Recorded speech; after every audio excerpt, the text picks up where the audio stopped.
இதுவரையில் நீர் தாங்கினதற்கு எவ்வளவும் நான் தகுதியும் இல்லை.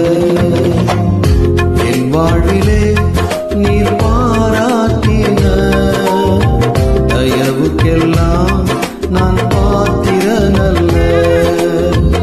இதுவரையில் நீர் தாங்கினதற்கு எவ்வளவும் நான் தகுதியும் இல்லை.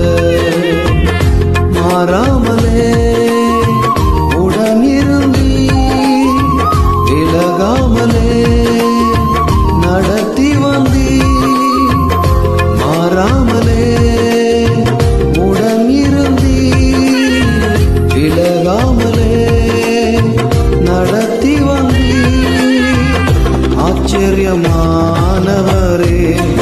என் வாழ்வின் அதிசயமா